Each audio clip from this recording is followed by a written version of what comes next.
Meron po tayong nabasang isang post tungkol kay Mr. Willie Revillame.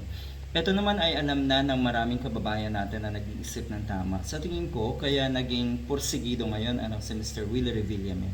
Dahil nakita niyo na si Mr. Robin Padilla ay nakapasok, naging successful sa pagpasok sa politika.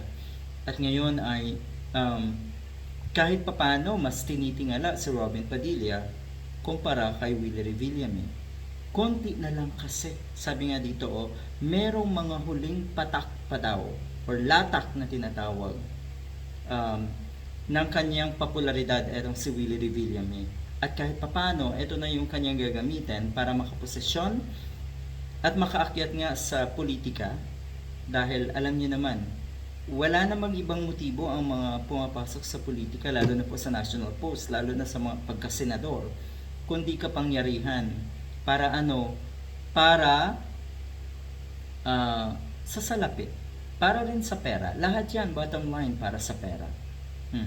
Bakit nga daw ba tumakbo etong si Mr. Willie Revillame bukod sa idea na nakita niya na pwede rin siyang sumunod sa yapak na itong si Mr. Robin Padilla?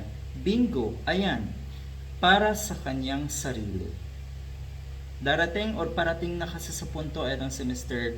Willie Revillame na hindi na siya in demand, hindi na siya bankable sa showbiz. Kaya ito na ang kanyang pinupunteriya. Katulad ni Philip Salvador, wala na siya sa showbiz At wala na siyang choice kundi dumikit sa mga tao na akala niya makakatulong para siya rin ay mailuklok or makapasok sa politika. Malala to So dapat alam ito ng mga botante. Ito na yung sinasabi natin, maging maingat tayo sa pagpili ng tamang iluluklok sa pwesto. Alangan namang nangyari na yung kay Mr. Robin Padilla. Alangan namang ulitin niyo pa yan, yung katangahan niyo. Alangan namang magpabudol na naman kayo sa isang showbiz personality na kung tutuusin, wala naman talagang alam. Aminado. Sabi dito hindi niya alam ang kahulugan ng plataforma. Si Mr. Willie Revillame. Kasi daw nang tinanong kung ano ang kanyang plataforma, sabi niya, wala pa dahil hindi pa siya nananalo. Hindi ba nakakatawa yung ganong rason? Hindi niya alam na ang plataforma ay isang deklarasyon ng mga prinsipyo. Ibig sabihin, wala siyang prinsipyo. Ibig sabihin, wala siyang adikain, patakaran, at plano sa hinaharap bilang isang kandidato. Wala siyang plano. Wala siyang rason para tumakbo. Ang unang rason niya sa kanyang pagtakbo ay para lang manalo. Napakalinaw, di ba? Napakalinaw. Bakit naglakas loob? Yun nga, sapagkat nakita niya na nanalo si Mr. Robin Padilla na wala rin kaalaman at kakayahan sa pagkasenador.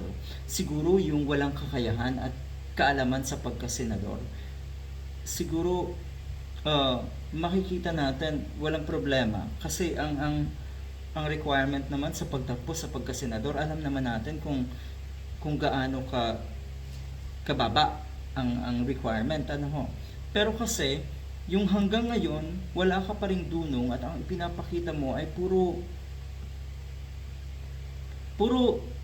mga bagay na walang katuturan, walang kabuluhan at nakikita ng taong bayan na nagsisilbi ka bilang senador ng iilan katulad ng mga Duterte at hindi ng taong bayan. Kung sana nagsumika po kayo, Mr. Robin Padilla, kumuha ng mga advisors. Kasi ang sabi ni Padilla noon, pag naandyan na siya sa pwesto, mag-aaral siya, pag-aaralan niya ang paggawa ng batas, kukuha siya ng mga pwedeng mag-advise sa kanya, mga advisors. So anong nangyari? Ang pinapakita pa rin kasi ni Mr. Robin Padilla, he is nobody. Wala siyang binatbat, wala siya pa rin dunong kung baga. So ngayon, iboboto pa po ba natin? O tayo po ba magpapauto pa sa isang Willie Revillame rin? Diyos ko, sana wag na. Sana matuto na po tayo. Good luck.